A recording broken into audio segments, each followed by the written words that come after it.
Now, there was a 2-part episode. It starts off very light. You think, okay, it's just going to be something simple, and then shifting the turbo, and it goes completely off the wall into a full-scale storyline of epic proportion type thing.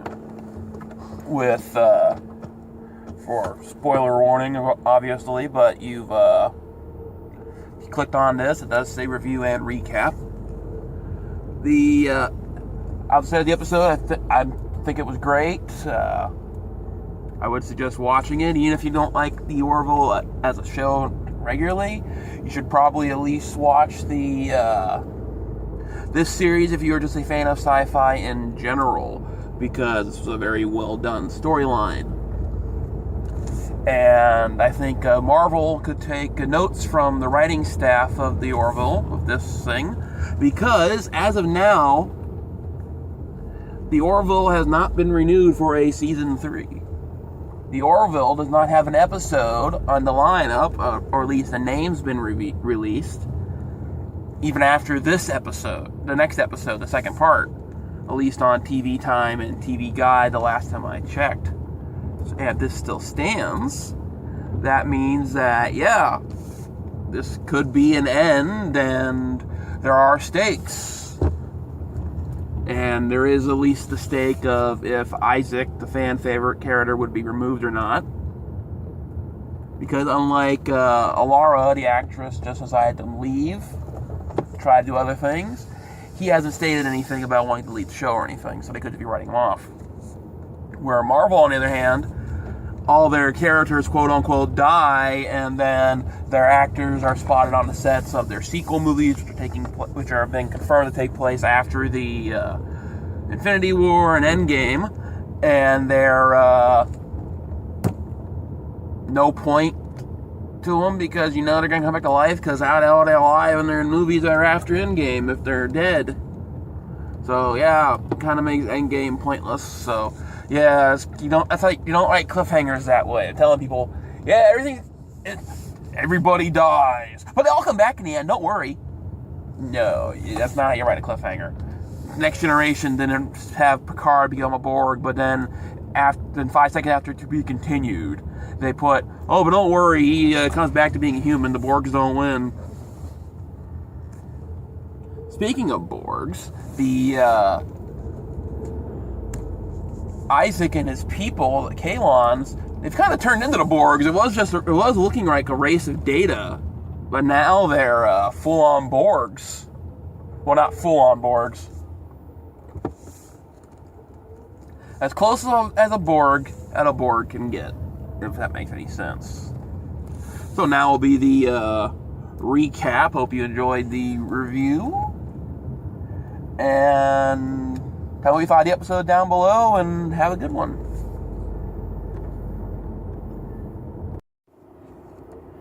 The episode starts off with Isaac playing a game with the 2 kids. It looks like it's the Orville's version of the 3-decker chess from Star Trek. Or not, yeah, chess, not checkers for some reason. The kids are both playing against Isaac. From what I can tell, it kind of looks like they're playing against him, and he's playing by himself. And then he wins. He jokingly says that, or he doesn't jokingly say, he straight says that, well, you know, I'm smarter than you guys, so that's why I always win. And the kids get into, oh, you're not supposed to say that because it makes people feel bad. Oh, why? You should be proud that you're dumb. And the mother comes walking in and says that she likes the fact that, or how she thanks Isaac for watching the kids. The key says how he likes watching the kids because it helps him with his studies. Whoops. That's for something else. And then she says we need to talk to the children. They set her down, and she tells them that Isaac and her are dating. And the kids say, hey, wow, that's great. The little ones are extremely happy about it. He was completely oblivious. And the older one was, yeah, I know. The whole ship knows. It's a small ship, Mom. And then something happens which starts the episode off. Isaac shuts off. He just stands there. His eyes start flickering. He's not talking. He's not moving. And then he falls to the ground, and his eyes turn off completely. Roll credits. After the credits, in the medical bay, everybody is looking, or not everybody, the captain is called in, and they look over Isaac, talk about it. Neither the doctor nor John know what's wrong with him, because, well, if the doctor can't figure it out, okay, he's not a life form, they call John, okay, engineering can't figure it out either.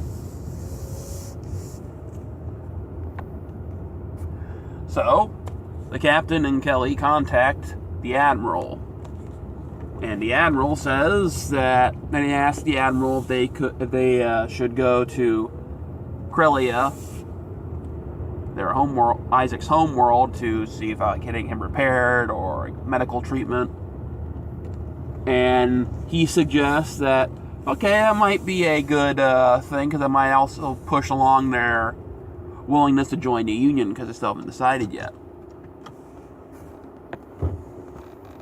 So, Ed tells Bortus, who's in the captain's chair at the moment, to set a course for Corellia. Meanwhile, back in the medical bay, the littlest boy is sitting. The two children are sitting with Isaac, well, one standing, and they're talking to him like he's a person in a coma. The mother comes in, tells them they both need to go to bed, and she leans over and whispers to Isaac the same way her little child does, and says, "I love you" to him. Like, maybe he can hear him if he's in there. They get to the ship, or they get to the planet. They send out a message saying what's going on, and then their power goes out, and they are scanned by a nice purple light scan. Then the planet contacts them, or the people of the planet contacts them and tells them to come on down. They send them coordinates to land. And not just a landing vessel, the entire ship. So that lets you know how big the planet is and how big everything else is in comparison when you see the ship. Because this is another version of world building that they're doing with the series to let you know how big this world is. And it kind of looks like the Jetsons planet, because all the clouds and everything, at least in your first look. It's all bright and sunny, and it's funny because there's robot people, so why would they have this? And why would they have breathable air? Because they don't like anybody coming to visit them. But then once you get under the clouds, it looks like Coruscant from Revenge of the Sith. This won't be the last Star Wars reference in this thing, especially to Revenge of the Sith. But you can see how big the buildings and everything are, because you know how big the Orville is, with the characters on it. They fly around and they finally land. And as they walk off the ship, Isaac is like Darth Vader on the thing after he got his arms and legs cut off at the end of Revenge of the Sith. And they meet other people. They meet the other Krill, and they walk in, not Krill, Corellian, and they walk into the building where they all are, and they see them basically working, living, whatever they're doing. To me, I think it's like them at their cubicles, but since they don't need to sit because they're robots, they're standing, reading the data off the wall. Their president, high commander, whatever you want to call it, number one, comes up and talks to them and explains to them why Isaac was dead, basically. That he was shut off because at the end of his mission, he needs to be repurposed, taken apart, and then repurposed to do another mission. They explained to him that, we grow attached to things, it's a primitive life form, and we miss him. We don't want him to be dead. They take him. They take him back to a back room, and they turn him back on. But you get to see how Isaac's head works, and a little bit of the innards of him, because they open his head up, they push a little button inside the middle of his head, which turns it back on. And if you look, it kind of looks like a restraining bolt to me from Star Wars. Another Star Wars reference. I think that's the last one of the episode. Now Isaac turns back on. The humans think that if we turn you back on, you'll want to go back with them. How odd. They come back out, and they're all happy that Isaac is back and awake, but he tells them that he's not going to return with them because he's going to stay home, because this is his home world. And the doctor's all pissed at him, like, oh, aren't you at least going to say goodbye? What's the point of that? So you could pretend at least not to be heartless. Isaac returns to the ship, and the kids are all happy to see him alive and awake. He says he's not going to stay, though. Ed and Kelly talk to the High Commander about the planet join Union. They say, why would we want to join you? Because we're not going to get anything from you, and then you guys harassed Isaac his entire mission he was there. What do you mean harassed? You put stuff all over his face. Something about Mr. Potato Head. Whoops, you know about that? Sorry. Well, that was just a joke. He's talking about humor. We'll tell you later. Isaac resigns his commission and starts to leave the ship, but Kiali tells him that he needs to come with her for another protocol. And it's not a protocol, it's just a goodbye party. Everybody on the ship is there to say goodbye to Isaac. And they even made him a nice little cake. Even though he's a neat. Then Gordon starts singing, and the actor proves he has a set of pipes on him. Because he actually does a pretty good job of singing. If it wasn't for copyright, I probably would play it. But I figured that'd be a copyright strike. Then you get a little comedy thrown in. Up to this point, the episode looks like just another goodbye episode about saying goodbye to a character who's leaving.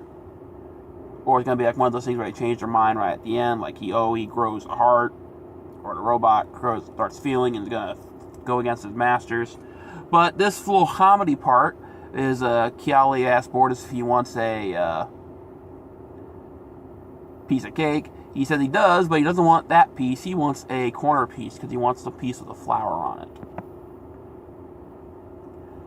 Ed asked Isaac to give a speech. Isaac said he said, no, honey, hey, you're a computer, download a speech. He downloads the speech of, you like me, you really like me, but he doesn't cry. The doctor says farewell to Isaac, and the kid comes up and gives him a picture that he drew for him. Isaac says, don't forget about me. Isaac says that you're in my memory bank, so I can never forget about you. And the kid just walk away, and he drops the paper. He drops the drawing like he doesn't want it. See how big the planet is? That itty bitty thing is the Orville, is the ship.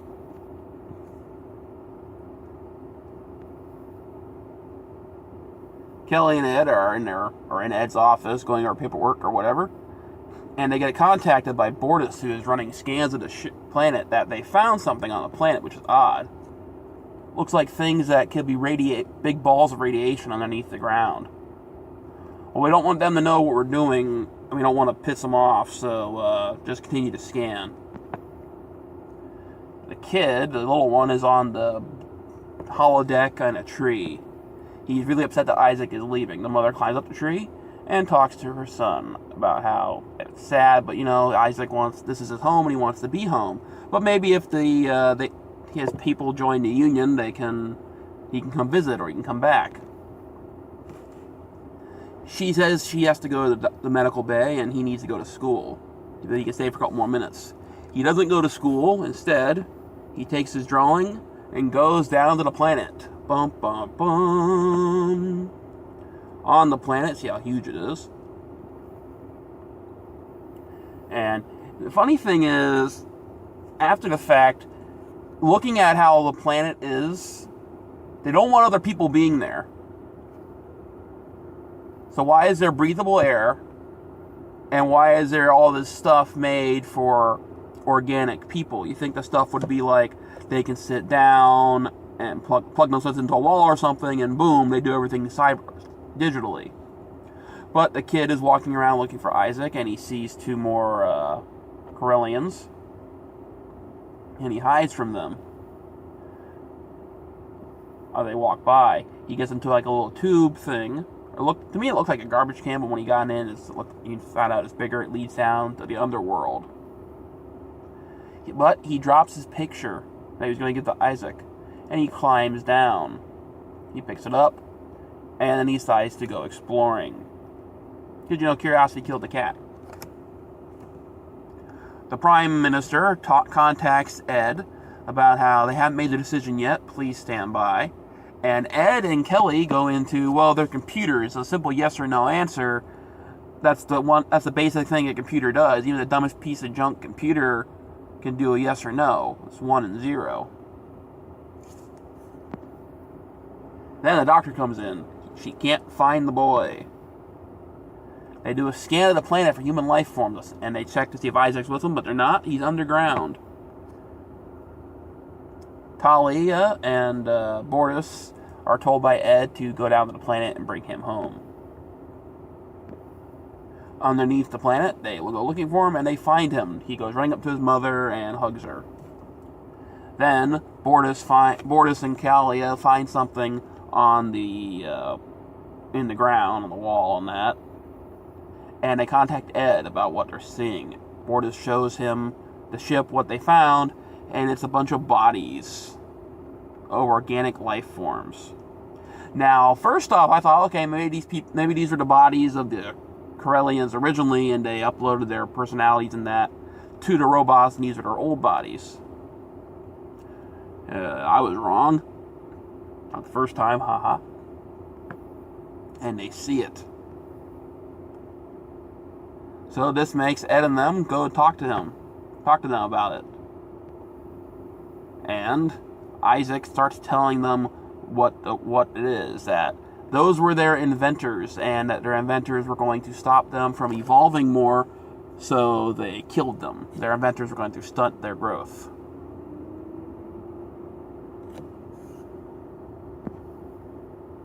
And Ed tells them that, hey, we don't want anything a part of you, the Union doesn't need you, and we're going to go. We're going to make sure no one ever bothers you again, and that's not good enough for them. They want the Union because they want to grow more. Their planet, they can no longer grow on the planet they are currently on. They need more room, more space. So they want the Union. They want to control it. They are the Borg. Resistance is futile. No, not the Borg, because they're not taking over Ed and them. I don't know what they're going to do with the people. I'm guessing they're going to use the bodies as like a battery or something. Kind of like the Matrix, maybe? But Ed tells Bortus to take the ship and leave as fast as they can. But the ship has been clamped. They are locked in. They cannot leave. And then all the airlocks start to open and the doors start to open. They are being invaded. And their heads open up and guns pop out. Well, that's where the weapons are. And it's a full-scale invasion. Lots of red shirts die and they go all over the ship.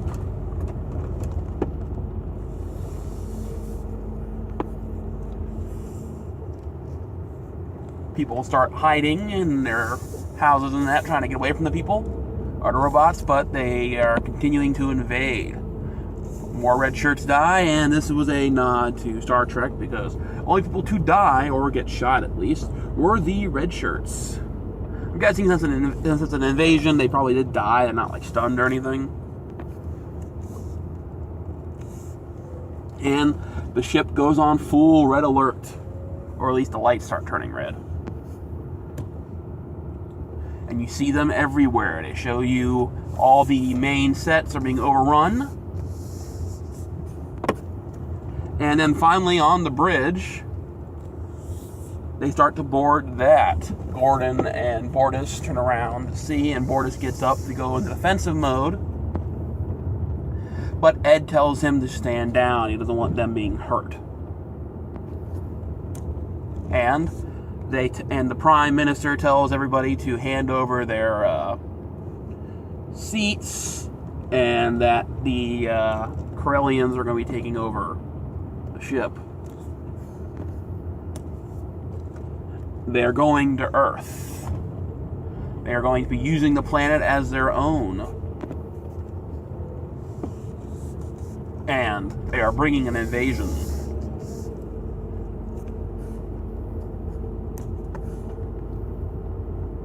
and you see how the ship takes off, and you start seeing their ships. A little more world building. You get to see how they design their spacecrafts, and their spacecrafts are circles. So just like within Interstellar and other latest sci-fi things about how ships need to be circles, they travel faster or whatever, they're using that idea. And the ships slowly take off, and then they start to blast off towards Earth, and you get a to be continued. As I said, I really enjoyed this episode. I'll probably watch it again before I watch next week's episode before it airs, because, hey, it's a two-parter. It's nice to watch things back-to-back that way. And a part of me hopes that Isaac regains himself, because as you can tell, he has his blue eyes, everybody else has red eyes, so maybe that means he is a little different. And also his body parts have blue on them. Now, I don't really want them to get rid of the Isaac character, because I actually enjoy the little robot guy. But if they get rid of him, I can see from a writing perspective thing about how, you know, they've written him to be a bad guy. Why would they trust him? They don't want him anymore. But I really hope Isaac does turn around and become the good guy, because, hey, he did change. The little kid is right about him. He's not acting like the other ones do. He does show up at dinner and eat with people, even though he doesn't eat. He's not studying them. He's just doing it.